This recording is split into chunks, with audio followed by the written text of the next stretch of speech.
First of all, what brings you to the Netherlands? Well, a number of reasons, really. First of all, it's a very major partner for us in the world, in Europe. Not often people recognize that for us, today the Netherlands is our second biggest trade partner in Europe after Germany. It's also among our top 5 investment sources. In fact, if you look investments in Europe, Netherlands is the biggest investor in India. So if one looks at it economically, there are very strong reasons. We've had a good relationship, a very important relationship. There are areas like water, agriculture, health, where we've had cooperation. We want to upgrade all of that. But now there are new areas like semiconductors, chips, where Netherlands is a world leader. We are making some big bets on that. So there's a very strong economic case. There's also, I would say, a political strategic case as well. Big issues of the day: terrorism, multipolarity, strategic autonomy, standing on your own feet in a changing world. So a lot of reasons to come here. We will touch upon all of those subjects, of course, Sure. but when talking to the Dutch government, are you talking bilaterally, or are you also hoping to talk to the EU in a way? Well, I am talking to them bilaterally. In fact, today I've had a meeting with the foreign minister as well as the defense minister. I hope to see the prime minister tomorrow. But again, the Netherlands is a very important member of the European Union. So anything I say to them bilaterally also feeds into Brussels. So when I speak to the foreign minister and he then walks into the foreign ministers' council in Brussels, it's a way of talking to Brussels as well. But we do engage a lot with Brussels. I hope to be visiting Brussels fairly soon. We have very good relations with the new Commission. I hope to be building on that. Yep. Now, of course, you talk to the foreign minister in the Netherlands, not so much the Minister of Trade. So I guess there is a lot of global subjects to talk about. Is there room for improvement, more cooperation between India and the Netherlands? Should there be more cooperation? Oh, absolutely. There should be more cooperation for a variety of reasons. Let me start with the economic side. As I said, in areas like water, agriculture, health, Netherlands has been a very important partner. But when a country which is today the 5th largest economy would be now actually maybe the 4th. I think we overtook Japan last month, and likely to grow at 6-7%, 8% in the coming decades. I think our growth, we are looking for partners who have technology and experiences to contribute, partner for whom this relationship can be a new business opportunity, and the Netherlands is such a partner. So there are traditional areas we want to expand. There are new areas. Today, with world of AI and data, how intense the whole debate about semiconductors and chips have been, and how sensitive it is in a way that countries want trusted partners when it comes to these kinds of domains. Yeah. Now, we have in the last, for some reason in the past many decades, we had neglected the semiconductor field. We have today, in last few years, taken some very big bets. We have started something called the Indian Semiconductor Mission. And we are right now building our first new big fab, which is underway. We have a whole lot of, in the semiconductor chain, supply, many other ATMP projects which are taking place. And this is an area where, a country like the Netherlands can make a very, very big difference. Now, I'll give you the flip side of it. Okay, what can India bring to the table? One of the areas we are strong is people. That if you look at the world is undergoing a shortage of engineers. It also has a shortage of health workers, many other areas, but relevant to this. So when you look at what difference Indian talent can make and what is the contribution that we can bring to these areas, I think there's a complementarity there that is waiting really to be forged. Now, I could take it into other sensitive areas. With the defense minister, for example, I discussed whether at a time when we are growing our defense industry in India, and we know in Europe and in Netherlands, he spoke to me about the need to grow your own defense capabilities. Again, is there a fit? We need to explore that. Yeah, so these are some examples. But also to diversify. Now we buy a lot of weapons in the United States. Yes, we are looking to build them in Europe, but that may take time.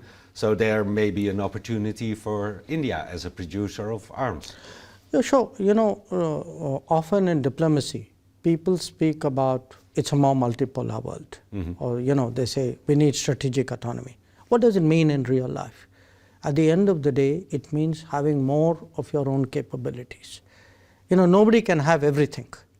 But what at least big countries and big groupings like the European Union want, they want to be able to have control and ownership about their basic security needs. You know, that's what makes you feel self-assured and self-confident and able to handle a very volatile world. Yeah. So in this, as Europe grows, as India grows, I think both of us understand the world is not what it used to be, not even what it was a year ago. Do you feel India and the EU are driven together by this insecurity in the rest of the world?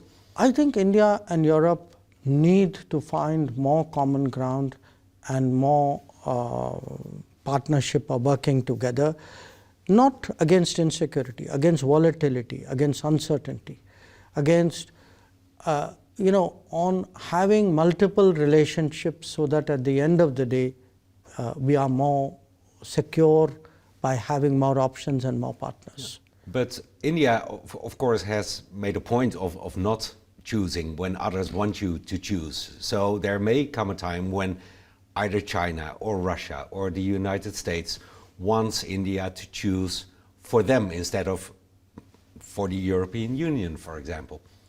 Well, look, India is a large nation with a strong history of independent decision making. Okay, our history is different from yours. Okay, I mean, that's the way history unfolded. Okay, you are still in an alliance culture. Okay, with all the responsibilities and obligations which come out of it. We never, after our independence, we always stayed away from alliance cultures. So in a way, we have grown up with a world of multiple choices and I would say handling multiple relationships, if you would. So for us, such a situation would not be a new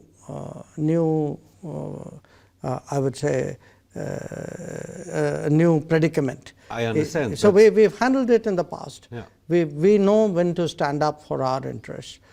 We know how to make the best decision for our national interest.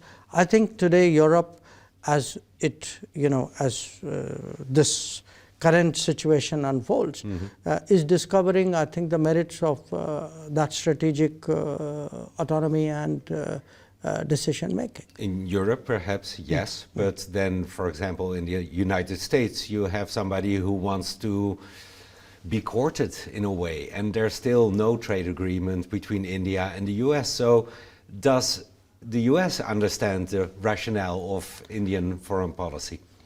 Well, look, every country comes at the world from their history, from their national interest, from their, you can say, culture and argumentation.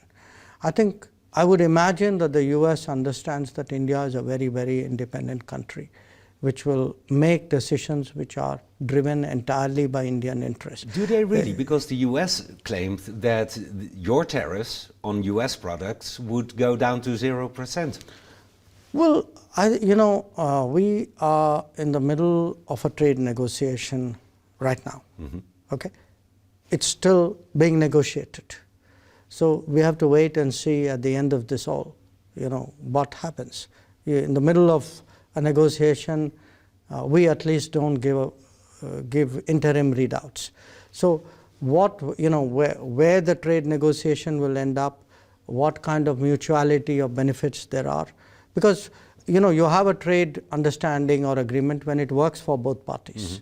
Okay, so it has to work for us too, just like it has to work for them. So don't jump the gun, be patient. My sense is, if the negotiations which are going on right now, if they do lead to a result, we will see the mutuality of that. You are confident that they will, and soon, because economies are hurting because of the sanctions? Well, look, diplomacy is always a profession of possibilities. When you enter a negotiation, you enter it with the idea of having an outcome. You don't enter it saying, I will not have an outcome. So obviously, and I know, as someone who has an inside knowledge of that particular negotiation, that we've had multiple rounds. Right now, I know it's something which has gone down to very deep detail. So we're not talking a kind of a headlines, big picture agreement here. These are professional trade negotiators who are looking at very sort of fine detail. We have a very, I know our negotiating team. I have very high respect for them. We have, by the way, just concluded a free trade agreement with the UK. Yeah. Okay.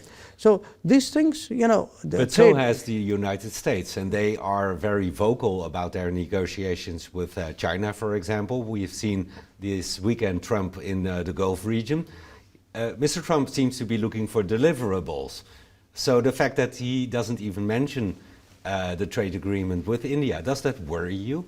No, because, look, the trade agreement with India hasn't happened. It's under negotiation. So do be patient. When the negotiations are over, an outcome will emerge. But again, look, different countries come at it differently. The UK-US trade agreement is not comparable to the trade agreement with India and UK have had. We had a trade agreement which were negotiated over multiple months, in fact multiple years, over multiple governments on the UK side.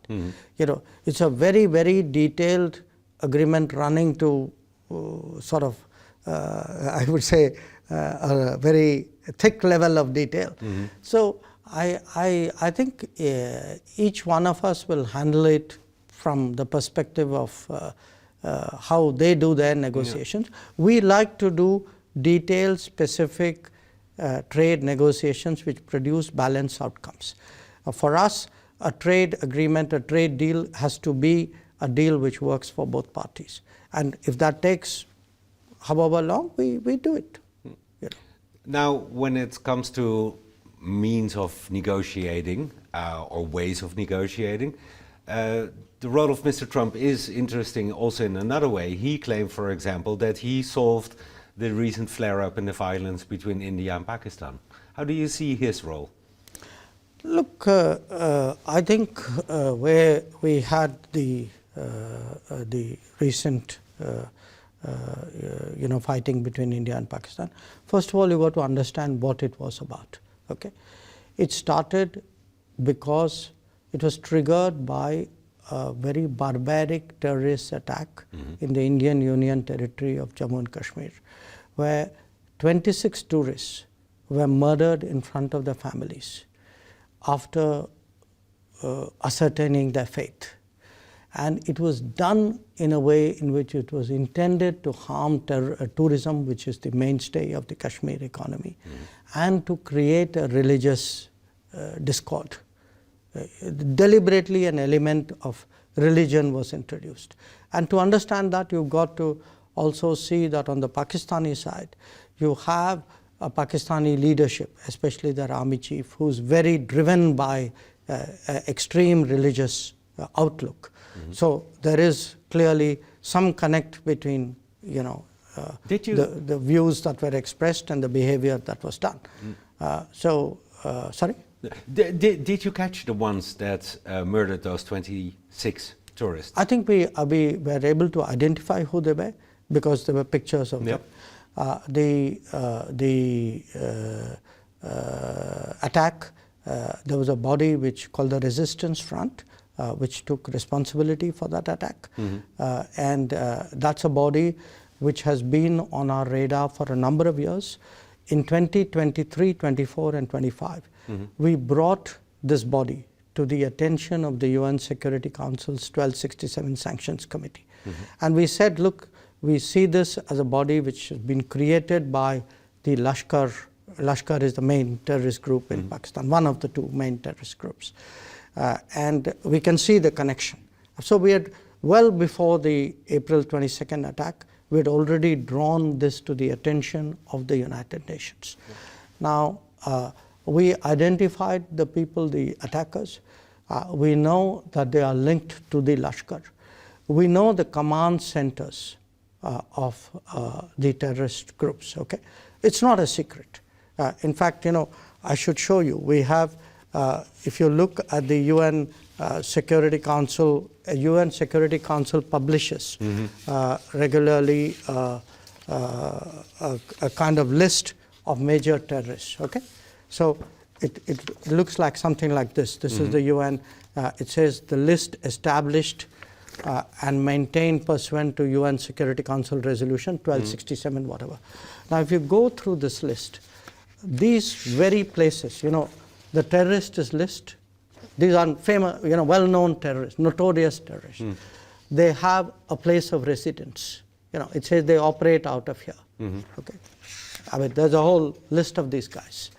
Now, these are the very places which are named in this. These are the ones which we hit on the 7th of May. Yeah, I just wanted to verify that those people that you know who they are still not caught. But the operation you mentioned, it's still ongoing. How do I balance that with the claims that the recent flare-up has been settled?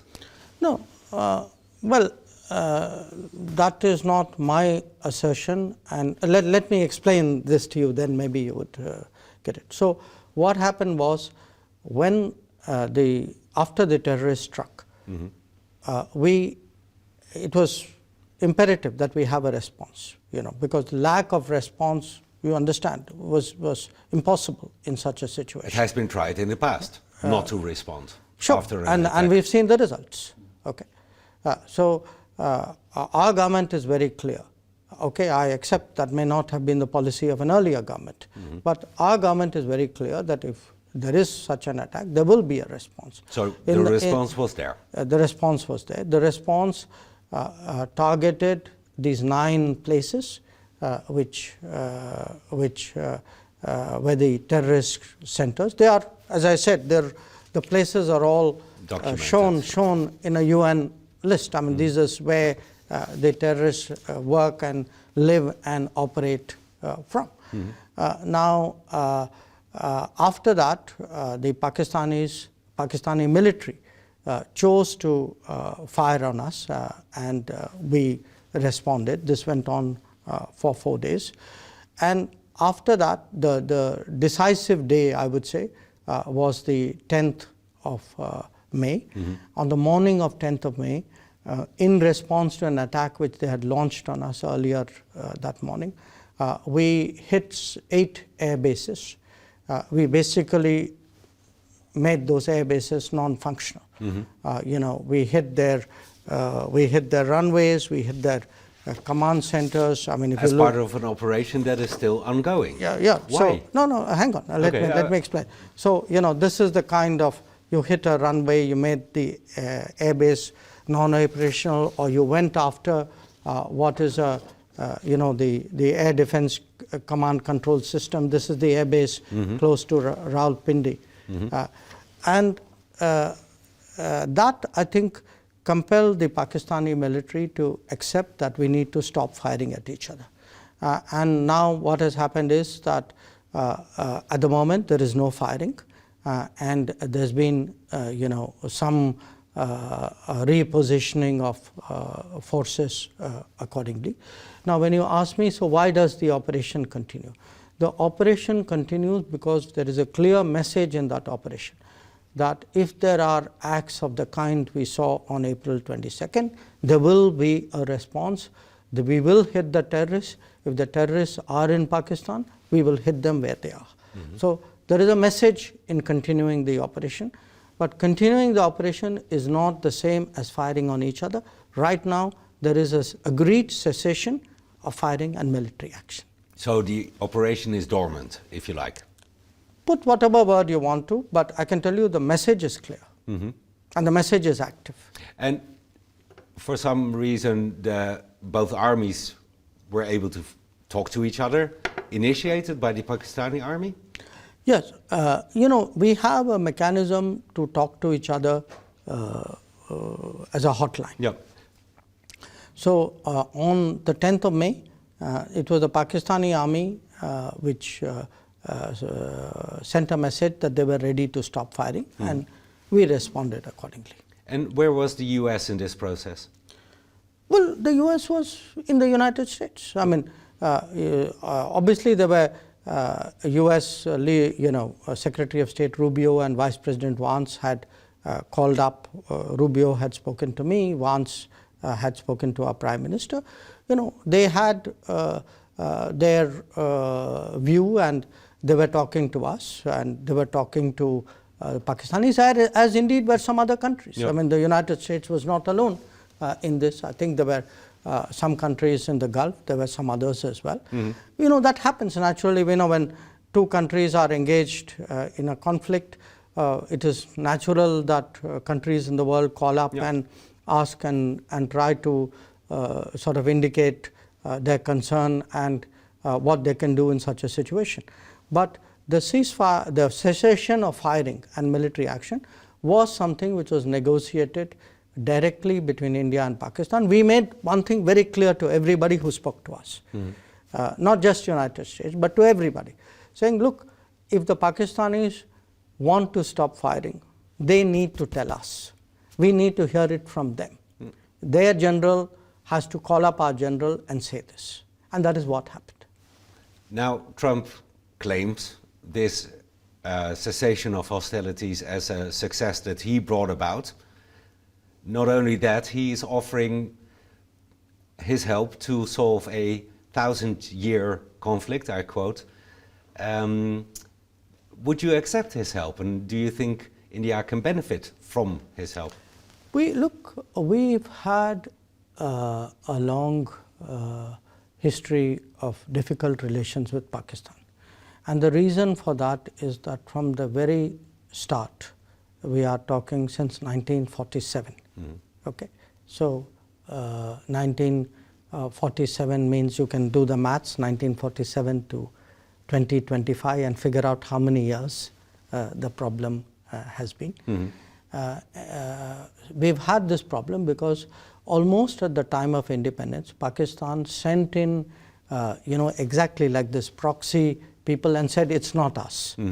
These are tribals who are angry. And then it turned out they were Pakistani military people, some of them in uniform, some of them not in uniform. So they've also pursued a radical, I would say, extremist religious agenda, which using terrorism across the border as a way of trying to pressurize us. This has been their history. Now, if you ask me, how do we propose to deal with it? We propose to deal with it bilaterally with the Pakistanis. It is something that we and the Pakistanis have to settle one-to-one. And we are very clear with them that they need to discuss with us. We are open to their discussing with us and ending to terrorism. It has got to be a serious talk. It is something that we need to do between us. And the governance of Kashmir, or maybe even the lines that separate the different, is that up for negotiations in such conversations? No, because Kashmir is part of India.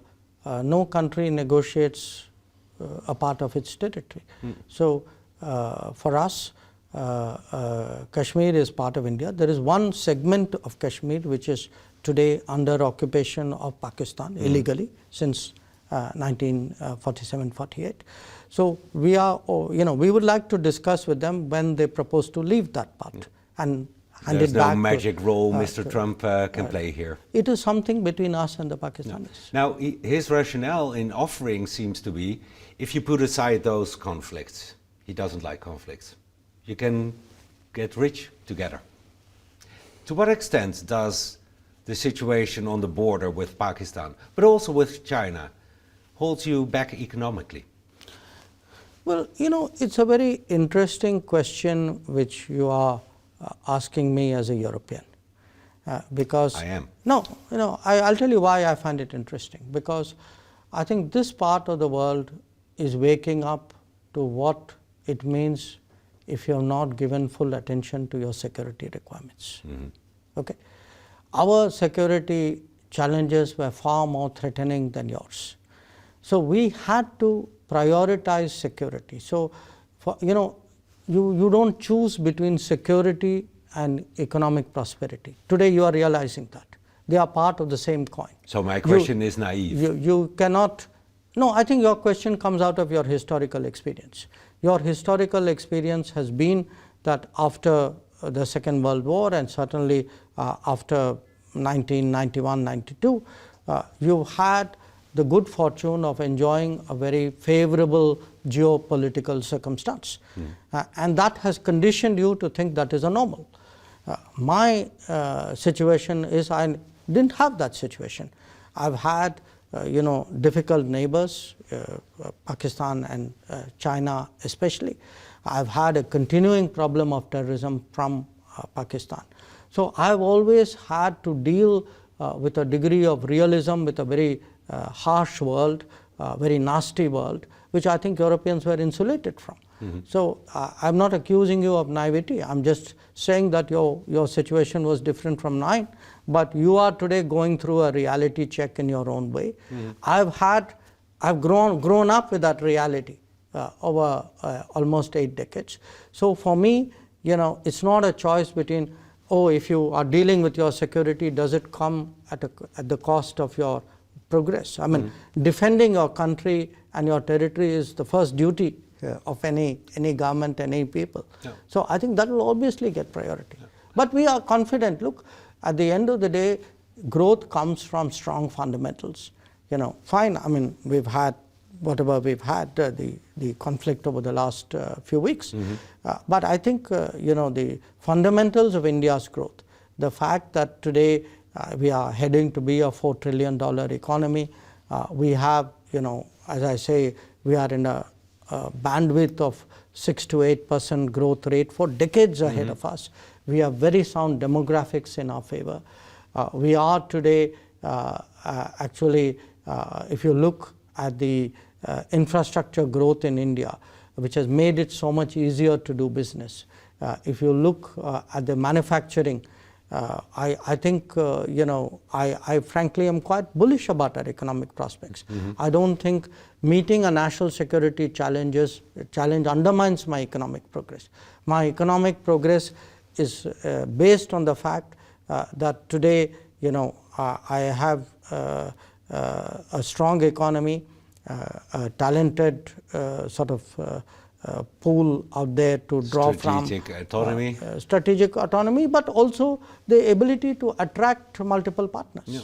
Is that, and then we're nearing the end of this interview, I'm afraid, but is this something that Europe or the Netherlands should learn from India to balance this security need with economic growth?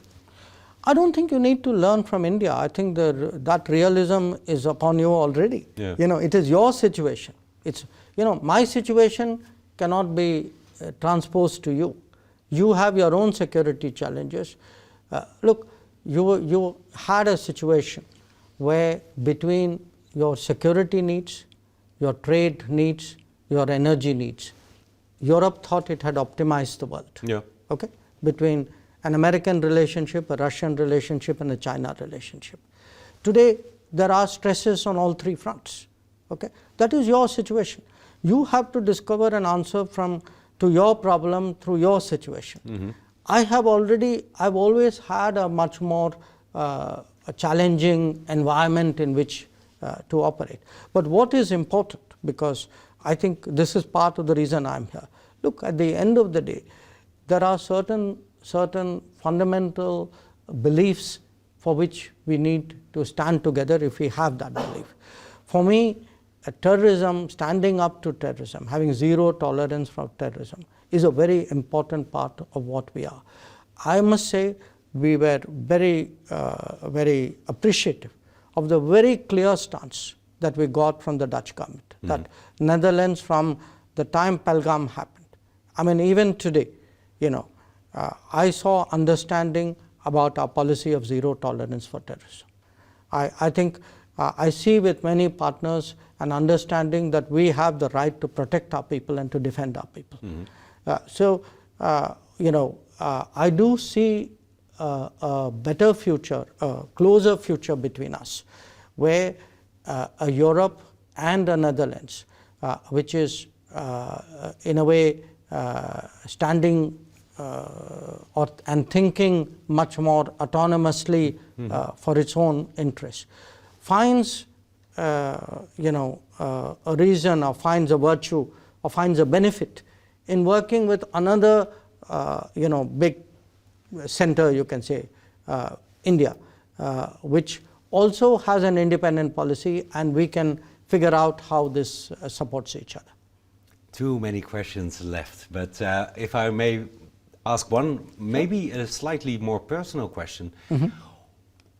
Why, after this flare-up of hostilities with Pakistan, why in this change, why do you, if you like, keep silent for so long? Why is this one of the rare interviews you are giving?